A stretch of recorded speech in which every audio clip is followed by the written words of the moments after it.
Horror works best when it takes you by surprise. The fear of the unknown is what drives the scariest of stories after all. Whether it's monsters wilder than your darkest imagination or the black void staring back at you when all the lights have gone out. So dumping a big fat plot twist into your movie is the best way to replicate that and scare your audiences shitless. A good twist really is something that breaks a film or commits it to eternal adoration, as anyone that's watched High Tension can vouch for in either direction. Narrative left turns that come out of nowhere and actually stick the landing really are horror movie gold dust, and transforms the arbitrary into the awesome. I mean, what's scarier? Your average, boring zombie redneck torture family, or a zombie redneck torture family controlled by a government operation designed to stop us being totally annihilated by a race of ancient gods? Your Honour, I rest my case. I am the blindfolded Ash from What Culture, and these are 10 awesome horror movie twists you never saw coming. 10. Esther is a 33-year-old psychopath. Orphan. When you adopt a sweet girl into your young family, you'd expect there to be some settling in period. But for 9-year-old Esther, as she's welcomed into the Colemans' lives, she seems almost too good to be true. A talented artist, a kindly sibling to Max and Daniel, and remarkably mature for her age, Esther fits in like a dream to Kate and John's situation, coming as a breath of fresh air after tragically losing their third child in a stillbirth. She is their golden child, or at least she is until she starts brutally killing pigeons and breaking ankles of other children, where we start to get a hint that not everything is as it seems. And oh boy, is everything not as it seems. The twist of Orphan reveals itself when Esther begins wiping makeup from her face and popping out her grotty fake teeth, undressing to show herself as a fully grown woman rather than the preteen she was posing as. A dangerous psychopath escaped from an Estonian psychiatric facility, she is really 33 years old, intent on seducing John and killing the Colemans before burning their house down for good measure. Well, shit, that wasn't what we signed up for. 9. Everyone is a figment of a personality disorder. Identity. Identity starts out with a fantastic premise, where a group of 10 strangers end up stranded at a Nevada motel as a rainstorm sets in and blocks the roads out of town. As they get to know each other, they slowly realise a murderer is in their midst, killing them off one by one in the order of their room keys as they desperately try to figure out which one of them could be the killer. Unsure if supernatural intervention is behind the gory deaths or just one sick individual, watchers are never told quite what's going on until we are deep into the third act. And it turns out that none of it is real at all. It isn't a dream, or a coma fantasy, or a drug hallucination, or any other kind of convoluted sleeping mechanism to make the story spicy. Instead, the motel dwellers are all aspects of one man's dissociative identity disorder, who's under treatment to try and flush out a murderous personality hiding in his head. The film doesn't stop there either, lulling audiences into a false sense of security when all the personalities are wiped out apart from one woman and a small, innocent, 9-year-old boy named Timmy, who turns out to be the host of all the stabby tendencies because, of course, it's always the 9-year-olds. 8. None of the film matters. Would you rather? One of the better Saw derivatives in recent memory that toys with the game show format of horror movies, Would You Rather centers on a dinner party where the attendees are in a competition to win a large sum of money. More than enough to change their lives or those closest to them to drastic effect. It's the latter that Iris is playing for, wanting to last the night for her brother's leukemia treatment that she is struggling to afford. But she is totally unprepared for the hellish night about to be thrust upon her. After a good dose of electrocution, explosives, whipping, and even a spot of eye slitting, Iris makes it out as the last woman standing and takes a bag of money after shooting a man point blank as her final task. When she makes it home, however, the twist kicks in. That she's done all of these horrific acts, hurt herself mentally and physically, and risked everything for her brother's treatment, and he has killed himself while she was away for the night so she doesn't have to care for him anymore. It's dark, but excellently executed, since you never really see characters escape these situations so cleanly, only to be destroyed by outside influence. 7.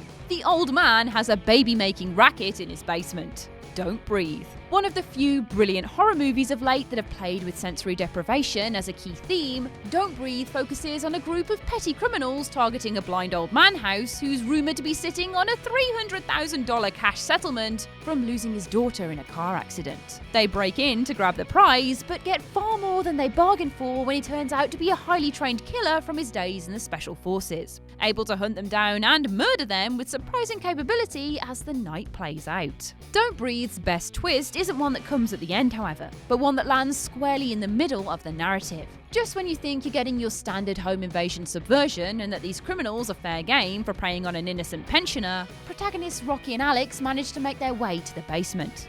What they find there is the stuff of nightmares. This man has not just taken his settlement, but the woman that hit his daughter in the accident, chaining her up and forcibly impregnating her with a turkey baster full of semen to create a replacement child. Suddenly, I've gone off the thought of Christmas dinner. 6. The attackers know they're in a film. Funny Games. One of the best meta-horror movies to grace the screen, Michael Haneke's Funny Games has actually been made by the man twice, in 1997 and 2007, but goes that extra step in his more recent adaptation to drive home his fourth-wall smashing antics. When two strangers, Paul and Peter, turn up at the Farber family's lake house, they begin to wreak havoc on their home life by capturing and torturing George, Anne, and their son, Georgie. It's a pretty standard setup for what sits somewhere between home invasion and an exploitation movie, except for one seemingly minor detail. As the duo enact their sadistic games on the Farbers, Paul shows a self-awareness of the audience through looking straight down the lens. The pair see their interactions like in-jokes as they play out their violence on screen, until it all culminates into one shocking manipulation of the film medium itself. Paul grabs a TV remote and rewinds time to gain the upper hand. It's here that all hope is lost for this family ever making it out alive. But boy, is it a twist out of nowhere that ramps up the intensity of the movie to the nth degree. 5. One twin was dead all along. Goodnight, Mommy. An Austrian movie about two twin boys who suspect something is wrong with their mother, Goodnight, Mommy slowly ramps up the tension as it devolves into the weirder and weirder, with Elias and Lucas stopping at nothing to figure out the truth of who they believe to be an imposter. When their mother returns from cosmetic surgery with bandages on her face and a whole new attitude towards her children, the pair end up trapping her in their home until she's honest with them, though we eventually learn at the end that she hasn't once told a lie. Despite seeding clues throughout that the mother has been replaced by a lookalike, it's actually the twins that aren't what they seem, with the twist culminating in the reveal that Lucas died in an accident before their mother came back home. Her inability to see Elias's hallucination of his brother results in him tragically burning the house down, making the whole thing even more of a harrowing experience when we finally get to the end. Never trust twins in a horror movie, eh? 4. The protagonists are ghosts. The Others.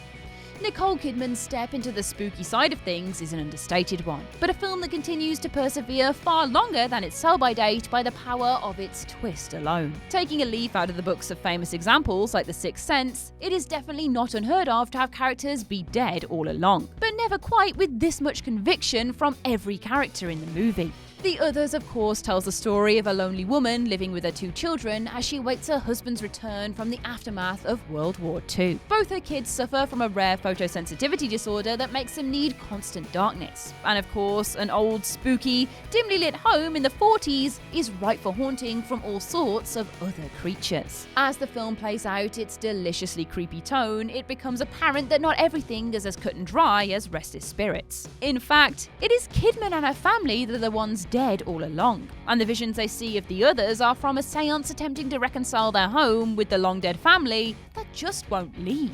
It's a twist that comes absolutely from left field, and elevates the film to new heights because of it. 3. Christina is the real target. Les Diaboliques. A French film released in 1955, Les Diaboliques is a classic of the genre that gets under your skin with each dastardly twist on the suspense format, building inch by inch until it unravels in a showy twist that undermines everything you've been led to believe. When an old, nasty head teacher of a boarding school, Michel, gets too big for his boots, his wife Christina and her lover Nicole decide to take action against him, namely killing him off to end his reign of physical and emotional abuse to all those close to him. The pair decide to drown him in their bathtub, and then throw the body in the school's pool to appear as if he died by accident. Only, the next day, when the body should have been discovered by the police, they have got a completely different person. Christina is slowly plagued by her dead husband's presence as she tries to carry on with her life, with the end seeing him reappear in the flesh, alive and well, out of the bathtub she drowned him in. Turns out Nicole had other plans for Christina, and it was all a ruse to quite literally scare her to death, rather than just enacting the whole plan on her in the first place. Well, I guess that's one way of doing it. 2. Half of the family are hallucinations. A Tale of Two Sisters. A Tale of Two Sisters is one of those lasting pieces of cinema that has been taken and reformed for Western audiences into a subpar remake, then cut up and divided off as films have ripped off its premise in lesser forms ever since.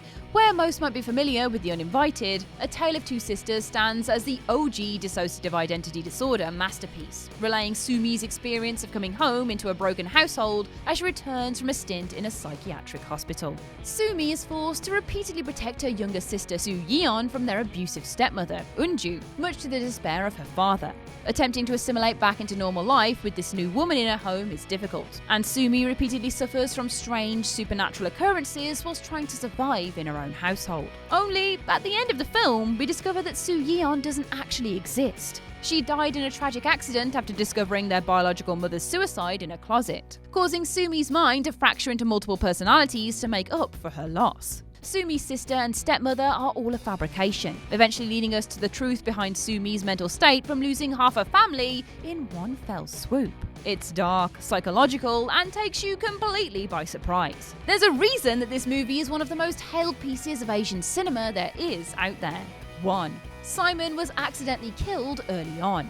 The Orphanage. J.A. Bayona's brooding psychological horror movie that sees young Laura buy an old orphanage to turn into a home for sick children feels like it can only go one way. It's got the classic creepy setting, a mystery to uncover, and a whole bunch of unsettling horror movie children to populate its dark corners. So what more can it have to offer than the standard genre fare? The answer, as it turns out, is plenty. What could so easily devolve into a trope-heavy mess manages to take a sharp turn at the end that encapsulates all the tragedy and heartbreak seeded carefully throughout the narrative, flipping the terrifying into the traumatic with one sickly revelation. After Laura moves into the orphanage to fix it up with her son Simon, he hides from her at a party after an argument, meaning Laura then spends the rest of the film trying to find her missing son. What she doesn't realise is that by searching for him and moving construction scaffolding, she traps her son in his hiding place where he accidentally breaks his neck trying to escape. Discovering the truth of the situation is one of those moments that truly tugs at your heartstrings, something not many horror movies can boast about in recent years. And that's our list. What twists caught you by surprise? Share your thoughts in the comment section below. I've been Ash, and this has been What Culture. Make sure to subscribe to the What Culture YouTube channel for more lists like this, and don't forget to visit whatculture.com for daily news and articles.